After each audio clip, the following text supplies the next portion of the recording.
Comienza una nueva semana en Terapia Chilensis. Estoy con Harald Beyer, pero también con Matías del Río. Pongo el pero, digamos, por si ustedes consideran que hay algunos tramos de este programa que no son todos los esclarecedores que deberán ser. Al menos para menores de edad esta hora, ¿no?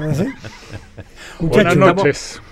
¿Qué tal? Buenas noches. Estamos viviendo todavía bajo la resaca de la encuesta CEP que se divulgó el viernes de la semana pasada. Y yo quería preguntarle a mis estimados contertulios, ¿cuál fue el dato, el factor que más les llamó la atención, que más los sorprendió? Matías, ¿qué es lo que más te sorprendió?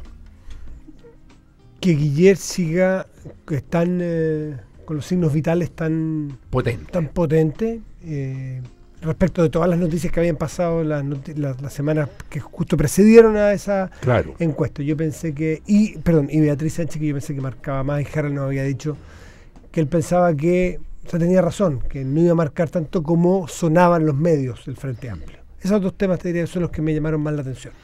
¿Y a ti, Harald? Más que los temas políticos me llamaron la atención los temas culturales, el proceso de transformación que está viviendo en materia valórica el país.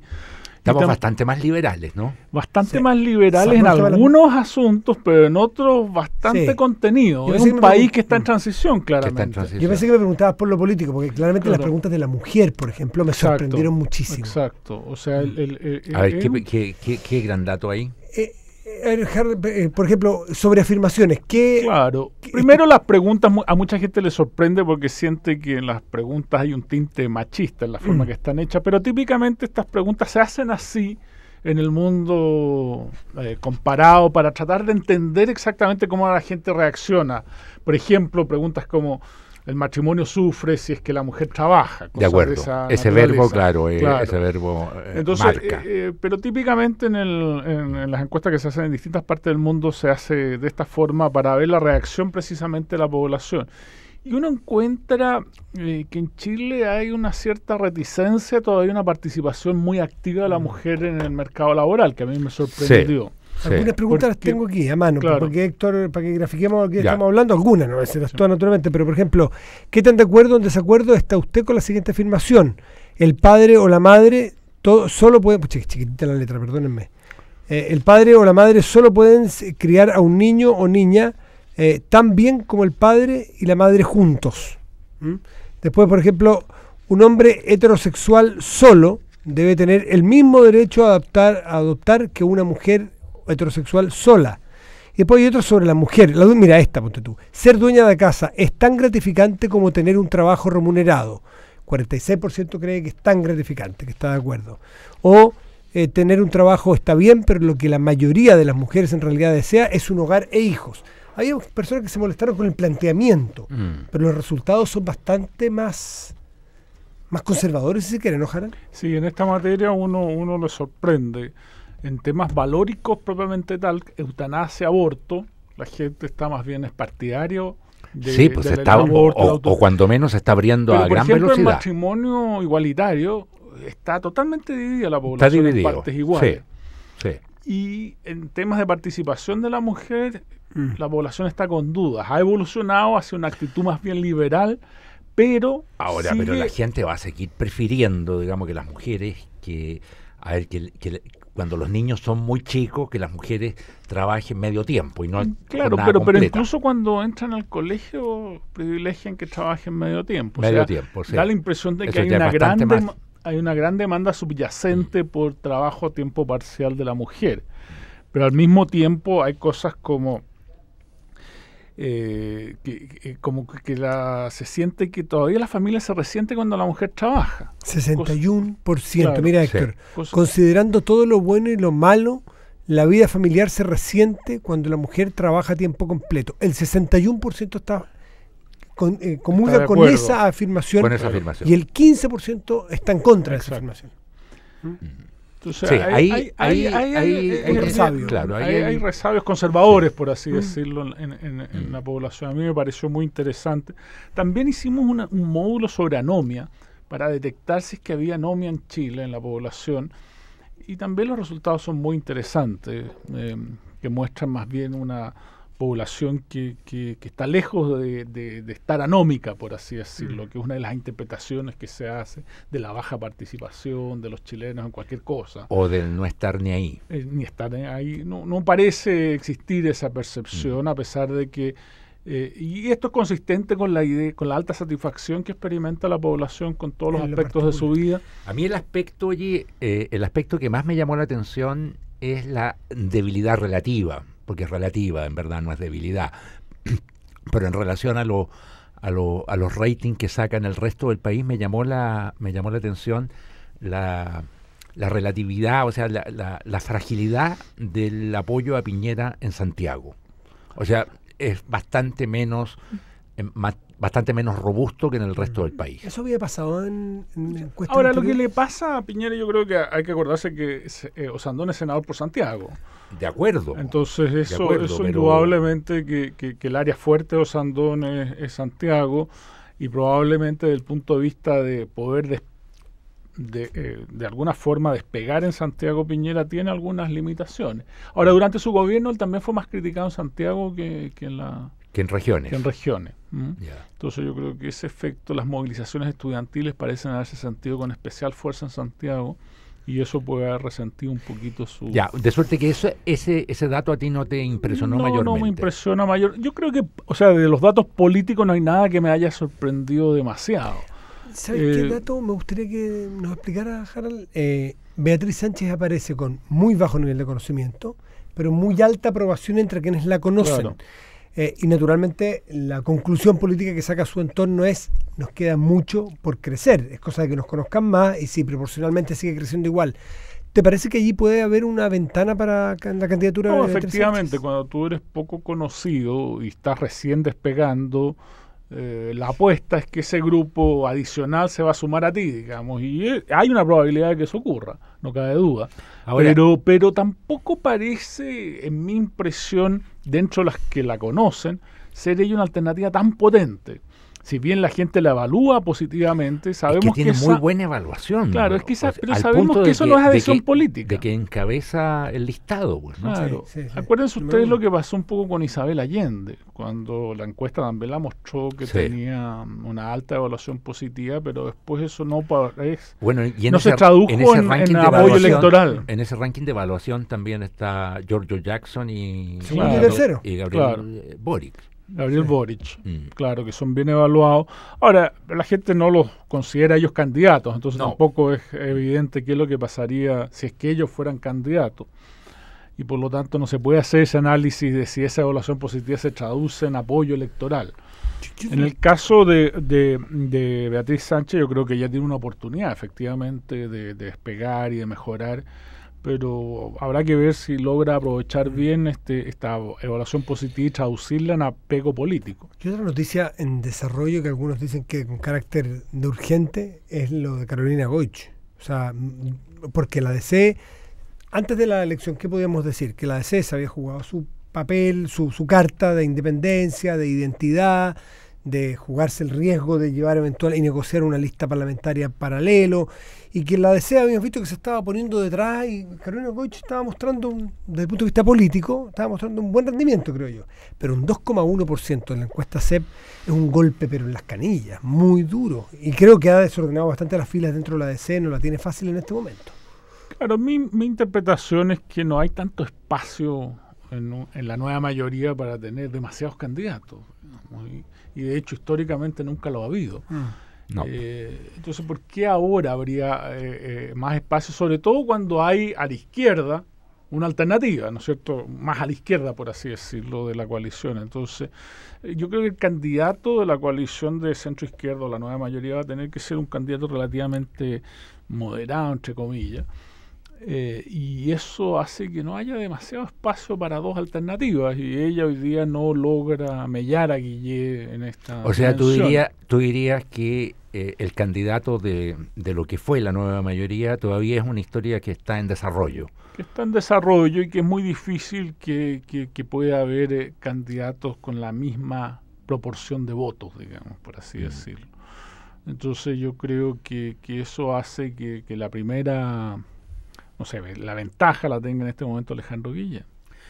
No sé si viste una columna de Eduardo Engels que se refirió a las encuestas, Harald, y donde hablaba de las tasas de rechazo que tienen estas encuestas. La tasa de respuesta. La tasa de respuesta, no de rechazo, perdón. La tasa, esa es la tuya. La tasa de respuesta, que no la explicitan efectivamente todos los sondeos de opinión que se hacen en Chile, aunque sí lo explicita la encuesta del CEP. ¿A ti te parece que esa variable es muy... Es relevante. Es muy relevante, Es muy relevante, es muy relevante. Nosotros tenemos comparativamente una alta tasa de respuesta, bastante positiva, incluso en el contexto entre otras internacional. cosas porque es una encuesta presencial. Así es, pero además hay una cierta, supongo yo, nosotros no hemos medido bien esto, pero la gente tiende a contestarnos. En 79%, que eso incluso es alto, por ejemplo, para estándares norteamericanos, de entrevistas de cara a cara o europeos. Típicamente en Europa es del orden del 75%, así que nosotros estamos por encima. ¿Tiene que ver con que la CEP, cuando descubre o identifica dónde tiene que ir a encuestar y no encuentra a la persona del perfil, vuelve? No lo desecha. Claro, ¿no? Tiene varios méritos. Nosotros no reemplazamos, eso significa que insistimos en la persona hasta que nos conteste, o después de varios esfuerzos, si no nos contesta, bueno, la dejamos fuera, y eso explica el 21% que no nos responde. Pero al mismo tiempo nosotros tenemos una supervisión externa. Hay una empresa independiente que se llama DataVoz que nos supervisa el trabajo de campo. Entonces eso también pone ciertos estándares que hace que sea más difícil no aplicar y hacer el esfuerzo para conseguir a la persona deseada. Nosotros estamos bien contentos con esos números, creo que la encuesta metodológicamente es bien impecable. Por supuesto, siempre se puede cuestionar las preguntas que hacemos y si deberíamos haber hecho otra o cuál pregunta.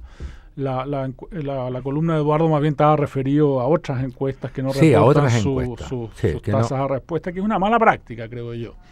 La experiencia internacional es que las empresas en general que hacen encuestas o los centros que hacen encuestas reportan sus tasas de respuesta. Ahora, en las encuestas telefónicas yo me imagino que la tasa de respuesta es más bien baja.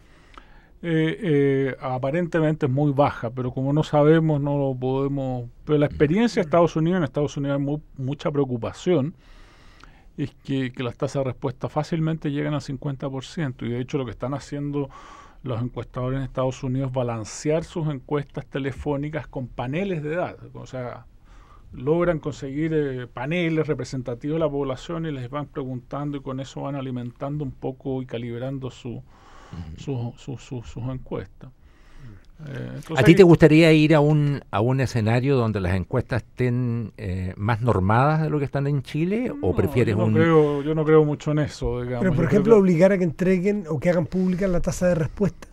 O sea, yo no sé si haría obligatorio eso. Yo creo que hay una obligación de los encuestadores de informar esto. Me gustaría que fuese, pero... El ideal sería que los medios empezaran a exigir. En la experiencia, claro, hay ciertas normas que se imponen las organizaciones y hay muchas organizaciones afiliadas a algunas de estas instituciones y se ponen estas normas. Oye, porque en definitiva el prestigio de una encuesta depende también del grado de su historia, de su propia historia, ¿no? Por supuesto. Y yo creo que lo importante es que los encuestadores respondan por los datos que dieron, no solamente por los que están anticipando para la próxima elección, sino por los que dieron en el pasado. No, por cierto, y si no pierden credibilidad, al final se terminan dañando a sí mismos. O sea, nosotros tenemos en el CEP un comité de opinión pública que trata de ir adoptando los estándares más adecuados posibles. De hecho, nuestra metodología es auditada por una organización internacional a la que pertenecemos cada cierto tiempo. Ahora, y es una cosa que nos hemos impuesto a nosotros mismos. ¿Tú estarías de acuerdo en reconocer que en Chile las encuestas tienen un grado de predictibilidad no muy alto en este momento, en función de que todavía no tenemos una historia larga, digamos, en materia de voto voluntario? Así es, y es muy difícil predecir el votante probable. Claro, quiénes van a ir a votar y quiénes no. Claro, ahora la ventaja que tenemos en Chile respecto a otros países es que cuando uno clasifica a los votantes en función de distintos criterios y trata de ver cuáles son los que van a tener mayor probabilidad, no parecen tener opiniones demasiado distintas de los que no van a votar. a diferencia de lo que ocurre en otras latitudes donde las diferencias por grupo sociodemográfico, por grupo racial son tan grandes que, claro, pequeñas diferencias en tasas de participación de esos grupos te cambian demasiado los resultados. Era parte de lo que dijo Engel ayer, que es difícil atribuirle la misma proporción de los que no votaron, tratar de pensar qué habrían votado y que representan lo mismo a los que tú conseguiste como reemplazo. Claro. ¿Es así? No, bueno, eso es en las encuestas telefónicas, sí, nosotros no hacemos reemplazo, digamos. La pregunta es si el 21%, y eso nunca lo vamos a saber, que no responde a nuestra encuesta, es demasiado distinto en 79. Términos de comportamiento de voto y en términos de opiniones políticas que el que sí. Ya, pero por eso mientras ese 21% sea más chico, es más bajo el margen de error. Por supuesto. El error no muestral que se llama debería ser más pequeño, digamos. Oye, yo sé que estamos a un nivel académico fantástico, entretenido y de primera fuente, y lo digo seriamente, pero déjenme meterle un poquitito también a lo que ocurrió anoche. No sé si ustedes lo vieron, porque sí, vamos. El hecho político del día, si se quiere, que es lo que ocurrió como José Sandón en Tolerancia Cero anoche, que tuvo el mismo reconocido por él, tuvo un error grave, tuvo un tropezón, tuvo una mala noche. Él dijo tuvo una muy mala noche y después lo tuvimos esta mañana aquí en 0 de una y la tercera, y tampoco tuvo un rendimiento muy bueno. ¿Cómo lo vieron ustedes anoche? ¿Creen que puede ser un golpe de gracia, un golpe muy duro para la candidatura de Sandón o no le hará mella? Yo tengo la impresión de que estos programas están muy pensados en la élite. Pero el día de la mañana ya era trending topic el nombre Manuel Noceo Sandón.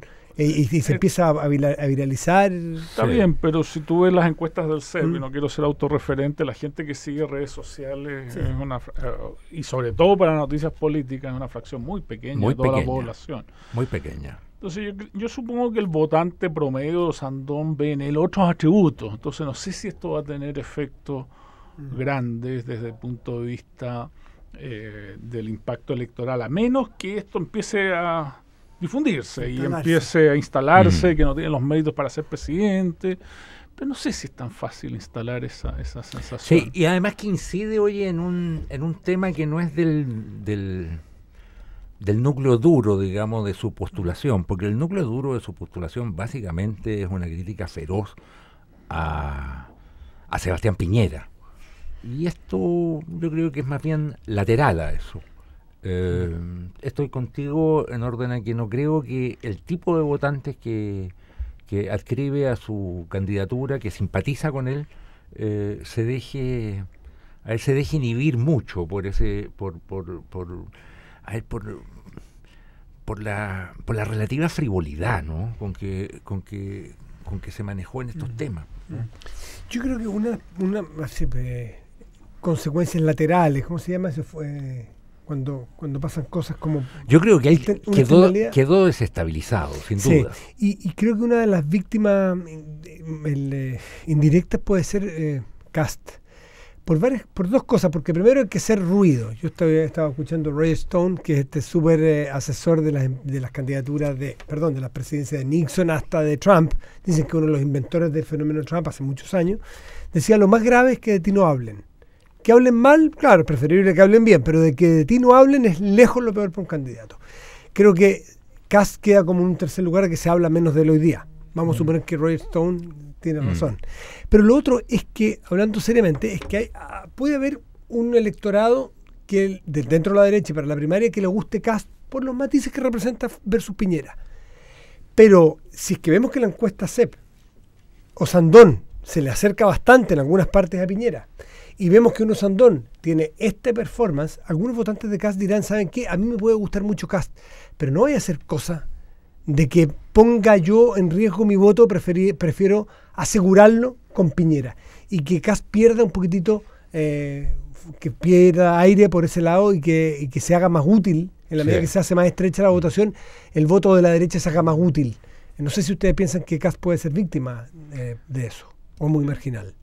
Hay toda una discusión amplia en literatura respecto al voto estratégico. Yo no creo mucho en eso, ¿eh? Yo creo que la gente va a votar por el que considera, por el que le gusta, porque considera menos malo. al final del día, digamos. Pero vota sin chanfle, por decirlo así. Vota sin pensar estratégicamente en cuál es su resultado, salvo en términos de sus propios intereses, que yo creo que hay algo de eso en la votación. En la derecha eso, porque estamos hablando solo gente de que vota por la derecha sí o sí. Claro, pero nadie se identifica, o sea, la gente que se identifica tan claramente con un determinado grupo político. Es tan racional, oye, como decir, a ver, yo voy a perder mi voto, prefiero, ante la perspectiva de sacrificarlo, prefiero ir por el candidato que entre los dos restantes que yo prefiero. ¿Será tan así? ¿Se hará esa composición del lugar la gente? Es mi duda. Pero un votante de derecha que puede haber que dice, mira, yo voy a votar por Kast porque me gusta, yo creo además, Piñera, así que aseguro el voto. Yo creo además que el votante de Kast es un votante, yo creo que un poquito más sofisticado. Un poquito más sofisticado en el sentido de que es más urbano, supongo que tiene mayor nivel de educación, supongo que se siente mejor interpretado por la derecha más liberal, y no sé si está en condiciones de, o sea, siquiera claudicar en esta batalla que para Kast, lo supo desde el primer día, es muy testimonial. O sea, él nunca yo creo ha pensado en que pueda ganar. Claro, yo creo que más bien su intención es acercarse a Osandón y ojalá ganarle a Osandón, probablemente desde el punto de vista de su, no sé si ganarle, pero quedar relativamente cerca de él, mostrar de que él es tan fuerte como Osandón en el futuro. Yo creo que más bien esa es su ese apuesta. Dato a mí también me llamó la atención, ¿no? Ya el hecho de que Osandón sea bastante más potente, más del doble en términos de potencia que Carolina Coich, es muy revelador. Es muy revelador. Pero es un senador por Santiago, o sea, yo creo que estamos minimizando también el efecto.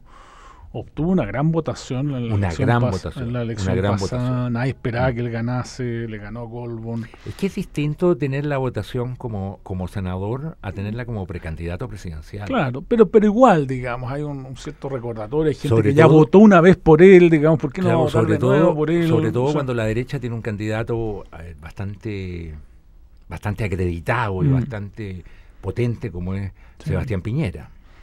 Felipe Kast, además, en la encuesta del CEP aparece muy poco conocido. Y Osandón lo supera en 20 puntos de conocimiento, que en una primaria, donde hay que movilizar gente, es tremendamente importante. Entonces, Felipe parte con una desventaja relativamente grande, creo yo. Ya lo creo. Ahora, lleva muchos menos años en política, hay que decirlo. Y la franja es una oportunidad para él para darse a conocer y dependiendo del mensaje que logre, puede, sobre todo cuando tú eres poco conocido, las franjas, este tipo de cosas ayudan. ¿No? Bueno, ahí lo que hablamos de Beatriz Sánchez, que tiene una muy buena valoración, pero bajo conocimiento, y ella tiene toda una franja por delante y una campaña por delante, porque seguramente va a ganar. Además que tiene una franja distinta a la que va a tener Chile Vamos, porque va a ser una franja unificada. No, y se divide al mismo tiempo por la cantidad de candidatos, ¿no es así? Sí. O sea, se divide por 2 y no por 3 el tiempo. Exacto. Y después ella tiene otra franja, porque va a ganar la primaria, o todo indica, pronto va a tener la franja presidencial después de la primera vuelta. Y la franja de segunda, no, eso ya depende. No, ahí te está... No, eventualmente. Dejando llevar por el entusiasmo. Ahí sí que estás haciendo política ficción. Sí, bueno, todo el rato. Bueno, señores, se nos acaba el tiempo. Banchile Inversiones reúne para usted las mejores oportunidades del mercado local e internacional. Asesores expertos lo ayudarán a configurar una cartera de inversiones equilibrada y congruente con sus necesidades e intereses. Si aún no es cliente, llame al teléfono 820-2820 o entre al sitio digital banchileinversiones.cl. Banchile Inversiones, solidez y respaldo. No se vaya de la sintonía de Duna, porque a continuación viene información privilegiada al cierre y enseguida edición limitada de Duna Soul con María del Carmen Rodríguez. Tenemos que agradecer la participación de Harald Beyer y Matías del Río en esta edición del programa. Nos encontramos mañana martes aquí en Terapia Chilense. Muy buenas noches. Buenas noches. Buenas noches.